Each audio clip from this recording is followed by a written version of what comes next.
রাজশাহীতে বাসের সঙ্গে লেগুনার মুখোমুখি সংঘর্ষে অন্তত 7 জন আহত হয়েছেন। এদের মধ্যে 3 জনের অবস্থা গুরুতর হওয়ায় তাদেরকে রাজশাহী মেডিকেল কলেজ হাসপাতালে ভর্তি করা হয়েছে। অন্যদের স্থানীয়ভাবে প্রাথমিক চিকিৎসা দেওয়া হয়েছে।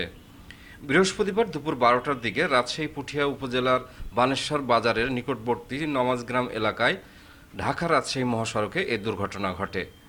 চারঘাট ফায়ার সার্ভিসের স্টেশন অফিসার আইফুল ইসলাম জানান, রাজশাহী থেকে ছেড়ে আসা বানেশ্বরগামী লেগুনা ও রাজশাহীগামী যাত্রীবাহী বাস বানেশ্বর বাজার সংলগ্ন নমাজগ্রাম এলাকায় পৌঁছালে মুখোমুখি সংঘর্ষ হয়। এতে লেগুনাটি দুমড়ে মুচড়ে যায়। খবর পেয়ে চারঘাট ফায়ার সার্ভিসের কর্মীরা গিয়ে আহতদের উদ্ধার করে। এদের মধ্যে 4জনকে চারঘাট স্বাস্থ্য কমপ্লেক্সে পাঠানো হয়। চারঘাট স্বাস্থ্য কমপ্লেক্সের জরুরি বিভাগের চিকিৎসক ডাক্তার মাইশা খাতুন বলেন, আহত 4জনের মধ্যে 3জনকে হাসপাতালে ভর্তি করা হয়, অপরজনকে প্রাথমিক চিকিৎসা দিয়ে ছেড়ে দেওয়া হয়েছে।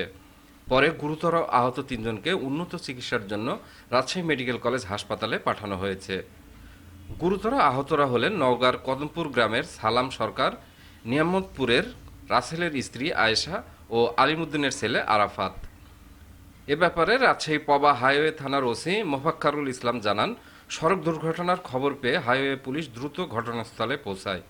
ফায়ার সার্ভিসের সদস্যদের সাথে উদ্ধার কাজ চালায়। পরে দুর্ঘটনায় ক্ষতিগ্রস্ত যানবাহন মহাসড়ক থেকে সরিয়ে যানবাহন চলাচল স্বাভাবিক করা হয়। সেলিম উদ্দিন, ডেস্ক রিপোর্ট, নবরূপ টিভি।